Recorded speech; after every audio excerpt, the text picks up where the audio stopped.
hamalathu ummuhu wahnan ala wahnin wa fisaluhu fi amaini. Kemudian anishkur li wa liwalidayka ilayyal masir.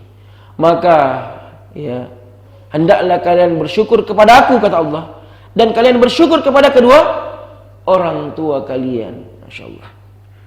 Dan banyak sekali ayat-ayat yang lain dan hadis Nabi SAW yang menunjukkan tentang wajibnya kita untuk kemudian menjaga atau berbuat baik kepada kedua orang tua kita, dan juga menjaga kehormatan mereka, menjaga maruah mereka, menjaga maruah mereka. Iya. Menjaga kehormatan kedua orang tua kita, termasuk menjaga jangan sampai kita menjadi penyebab jatuhnya kehormatan kedua orang tua kita dengan perbuatan kita, ya. Makanya bagus sekali kalau misalnya ada yang lahir, seorang anak didoakan, ya, misalnya setelah kita membacakan barakallahu laka wa baraka alaika wa syakartal wahibah, ya. Kenapa doa pengantin? Barakallahu laka fi mauhubika wa syakartal wahibah wa balaga suddah wa ruzqitahu birrah. Ya, astagfirullah. Jangan-jangan ada yang mau menikah dekat-dekat ini, jadi itu yang ada di kepala, ya. Kalau kita dengar kabar orang dan ini berita baik, misalnya ada yang melahirkan, kita berdoa barakallahu laka fi mauhubika, semoga Allah memberkahi apa yang ia berikan kepadamu berupa anak, ya. Apalagi barakallahu laka fi mauhubika wa syakartal wahibah, dan engkau bersyukur atas pemberian Allah Subhanahu wa taala berupa anak, ya. Wa balaga asyuddah, dan semoga Allah menyampaikan itu yang dititipkan padanya, itu anak, sampai pada usia dewasa. Wa ruziqatahu birrah, dan Allah memberikan rezeki padamu atas kebaikan-kebaikan anak kita. Masya Allah. Perbuatan-perbuatan baik anak kita, amalan soleh anak kita, yang merupakan mujahadah dari kita sebagai orang tua, yang membimbingnya menjadi anak yang soleh, solehah, ya, itu namanya wa ruziqatahu birrah, dan engkau mendapatkan kebaikan dari perbuatan baik anakmu, ya. Begitu juga perbuatan buruk, meskipun mungkin kita tidak mendapatkan, ya, dampak dari sisi bahwa apakah seorang anak yang berbuat maksiat orang tuanya juga dapat, ini kita tidak dapatkan dalilnya, kecuali orang tua yang bermasa bodoh dari mendidik anaknya terhadap agama, dia dapat. Tapi kalau orang tua yang kemudian mendidik anaknya dengan ajaran agama yang baik, namun kemudian anaknya berbuat maksiat, maka dia tidak mendapatkannya. Tapi dampak yang lainnya apa? Perbuatan aib anak itu akan berdampak pada orang tua. Berdampak pada orang tua, anaknya siapa ini? Sebagaimana kalau anaknya baik, dia tahu anaknya siapa ini. Ketika dia berbuat buruk, anaknya siapa ini? Sama aja anaknya siapa, tapi nadanya berbeda. Ya, kalau dia baik, anaknya tahu siapa ini. Ya. Kalau dia berbuat maksiat, anaknya siapa ini? Ya. Dampaknya kepada orang tua. Dan itu harus dijaga. Sebagai seorang anak, kita harus menjaga itu maruah orang tua kita. Jangan sampai perbuatan kita, ya, kelalaian, kealpaan kita menjadi sebab jatuhnya maruah orang tua kita, mendatangkan aib pada wajah mereka, kehormatan mereka. Dan kalau kita menjaga itu kehormatan orang tua kita, maka kama tadinu tudan. Ini berlaku, ya. Kama tadinu tudan. Sebagaimana engkau berlaku, sebagaimana engkau berbuat, maka kau juga akan mendapatkan seperti itu. Niscaya kelak di hari tua kita, kita juga akan mendapatkan perlakuan seperti itu terhadap anak-anak kita. Makanya orang tua ini, kalau kita mau anak-anak kita merawat kita di masa tuanya, berbakti pada kita, caranya gimana? Yang paling pertama kita berbakti kepada kedua orang tua kita. Jangan harapkan anak kita berbakti pada diri kita kalau kita saja durhaka pada kedua orang tua kita. Tidak mungkin. Kama tadinu tudan. Sebagaimana perbuatanmu, seperti itulah pula engkau akan diperbuat oleh orang. Kalau bahasa orang Hindu, karma, ya. Cuman dalam Islam kita tidak mengenal istilah karma. Ada istilah yang lebih tepat, kama tadinu tudan. Ya, atau bahasa Indonesianya, apa yang engkau tanam, itu yang engkau akan tuai. Begitu, ya? Iya. Iya. Apa yang kita taburkan, itu yang akan kita panen. Seperti itu. Iya. Maka sekali lagi yang pertama adalah kewajiban kita untuk menjaga kehormatan kedua orang tua kita, menjaga maruah mereka, kehormatan mereka, harga diri mereka. Ini adalah kewajiban kita sebagai seorang anak berdasarkan hadis ini. Ya. Pelajaran yang pertama. Yang kedua, pelajaran yang kedua, Haram hukumnya mencela orang tua orang lain. Haram hukumnya mencela orang tua orang lain. Oh ada.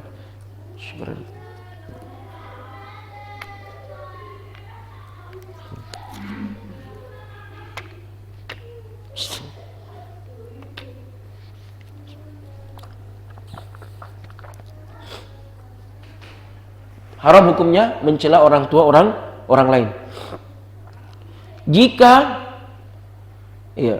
perbuatan mencela orang tua orang lain itu menyebabkan orang itu mencela orang tua kita, haram hukumnya.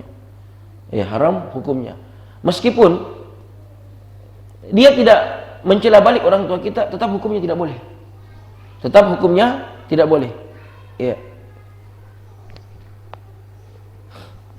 Hal ini sama dengan larangan mencela, mencaci maki sesembahan orang-orang musyrikin, sesembahan orang-orang kafir. Tidak boleh dicela-cela. Apakah kita beriman dengan itu? Tidak. Tapi tidak boleh jadi bahan olok-olokan, celaan. Kenapa? Kalau mereka tidak terima, kemudian mereka mencela Allah Subhanahu wa taala atau mencela Rasulullah sallallahu alaihi wasallam, maka kaidah dari hadis Nabi SAW ini berlaku juga. Larangan mencela orang tua orang lain disebabkan karena hal itu bisa menjadi bumerang. Orang yang tidak terima mencela balik orang tua kita, maka hukumnya sama dengan kita mencela orang tua kita. Bagi seseorang yang mencela sesembahan orang lain dan orang lain tersebut agama itu tidak terima, dia mencela balik agama kita, maka sama saja kalau kita yang mencela agama kita sendiri. Beda halnya dalam rangka diskusi ilmiah misalnya. Misalnya kita beradu argumen secara ilmiah, kemudian mengajukan atau mengemukakan dalil tentang kerapuhan akidah mereka, bukan itu yang dimaksud. Tapi kalau menjadikan sesembahan mereka bahan candaan, ini tidak boleh. Ini tidak boleh. Dan ini jelas sekali perintah Allah Subhanahu wa taala. Itu bisa lihat dalam surah Al-An'am. Kata Allah Subhanahu wa taala dalam surah Al-An'am ayat 108, "A'udzu billahi minasyaitonir rajim wa la tasubbul ladzina yad'una min dunillah." Dan janganlah kamu memaki sesembahan-sesembahan yang mereka sembah selain Allah. Janganlah kalian memaki sesembahan-sesembahan mereka, sesembahan-sesembahan orang musyrikin yang mereka lakukan, mereka sembah selain Allah Subhanahu wa taala. Fayasubbullaha adwan bighairi ilmi. Karena nanti mereka akan memaki Allah dengan melampaui batas, dikarenakan tanpa ilmu pengetahuan. Jadi jelas ya, kalau kita mengatakan tidak boleh mencela agama orang lain, kemudian ada tanya kita, apa dalilnya? Dalam surah apa tadi? Surah Al-An'am ayat 108. Allah sendiri larang untuk menghina, mencela sesembahan pelaku musyrikin itu, meskipun mereka salah. Kita katakan salah. Kita hanya katakan bahwa tidak boleh menyekutukan Allah Subhanahu wa taala. Tapi kalau kita bercandai dengan mereka, mengolok-olok sesembahan mereka, dan mereka tidak terima dan balas mencela kita, mencela Allah Subhanahu wa taala, mengolok-olok syariat kita, maka ini tidak boleh. Ini termasuk dalam bentuk apa? Saddu zari'ah. Saddu zari'ah. Yaitu mencegah, menutup pintu. Saddu zari'ah. Meskipun mungkin kita tidak tahu apakah mereka suka atau tidak suka, apakah mereka akan membalas atau tidak membalas. Pokoknya kita menutup pintu, jangan sampai kita beranggapan bahwa tidak nak balas kita, tapi ternyata nak balas. Makanya kita yang terjatuh dalam perbuatan mencela Allah Subhanahu wa taala, atau mencela kedua orang tua kita disebabkan karena perbuatan kita sendiri. Kalau tadi mencela, bagaimana dengan melaknat orang tua orang lain? Maka dosanya lebih besar lagi. Melaknat orang tua orang lain, dia laknat orang tuanya orang. Dia muslim ataupun non muslim. Insyaallah agama ini agama yang rahmatan lil alamin. Jamaah sekalian, jangan mentang-mentang misalnya non muslim kita bisa cela mereka, tidak bisa, tidak boleh. oh non muslim di sana, saya mau celah-celah bapaknya. Tidak boleh. Tidak boleh. Ini berlaku umum. Dan begitu agama Islam yang penuh dengan rahmat ini. Ya, ini yang dimaksud dengan rahmatan lil alamin. Bukan ikut-ikutan dengan apa? Dengan akidah mereka, tidak. Ya, tidak seperti itu. Islam kalau mau ditanya tentang toleransi, tentang rahmatan lil alamin, kaum muslimin ini sudah khatam. Tidak perlu diajar lagi dengan teori-teori. Iya, karena Allah langsung mengajarkannya. Rasulullah SAW langsung mengajarkannya bagaimana bertoleransi yang benar. Bagaimana bertoleransi yang benar. Iya. Bagaimana bermuamalah yang benar meskipun dengan orang non muslim. Tidak boleh. Ya. Jadi kalau perbuatan dicela, apakah celah fisik atau dicela keadaan sosial mereka yang hal itu menyebabkan mereka tersinggung dan mencela balik orang tua kita, ini perkara apa? Haram, hukumnya haram. Begitu juga kalau melaknat orang tuanya dan mereka tidak terima melaknat balik orang tua kita, waliyadzubillah min dzalik, maka ini jatuh dalam perbuatan al-kabair. Perbuatan al-kabair, apa itu al-kabair? Dosa besar. Kalau tadi hukumnya haram, kalau sampai masuk dalam perkara melaknat orang tua, padahal jangankan orang tua, kaum muslimin dengan muslim yang lain saling melaknat saja dosa. Tidak boleh. Tidak boleh kita melaknat seseorang, ya, kecuali orang yang telah Allah laknat, misalnya Abu Jahal, siapa lagi? Abu Lahab. Tidak boleh kita melaknat orang lain. Fir'aun misalnya, yang telah Allah nyatakan secara qat'i dilaknat mereka, boleh kita melaknat Fir'aun, ya. Karena tidak mungkin ada yang tersinggung. Siapa mau tersinggung? Wih, kenapa kau singgung Fir'aun? Saya tersinggung. Siapa yang tersinggung? Siapa yang tersinggung kalau Fir'aun dilaknat? Ya? Atau ada yang singgung Abu Jahal? Ada yang tersinggung?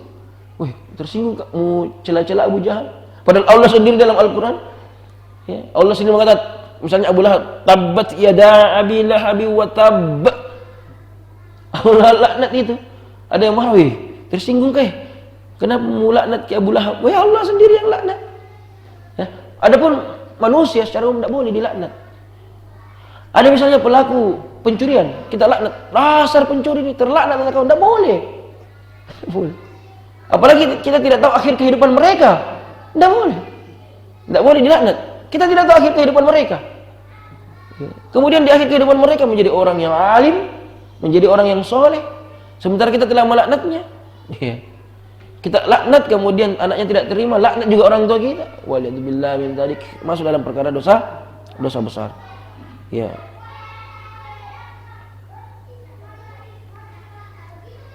Ya, makanya perlunya menjaga lisan. Nah, ini berbicara tentang lisan lagi.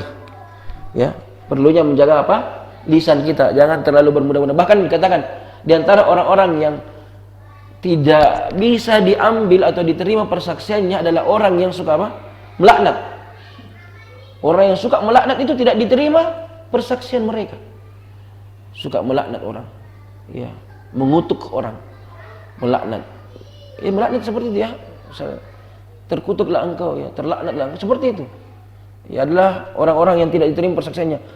Orang yang suka melaknat, maka dia tidak diterima banyak persaksian mereka. Ya.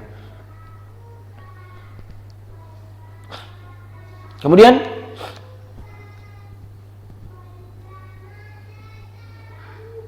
ya, bahkan ya, kita dengarkan hadis Nabi Sallallahu Alaihi Wasallam dalam hadis Muslim, kata Rasulullah Sallallahu Alaihi Wasallam, la'anallahu, ya,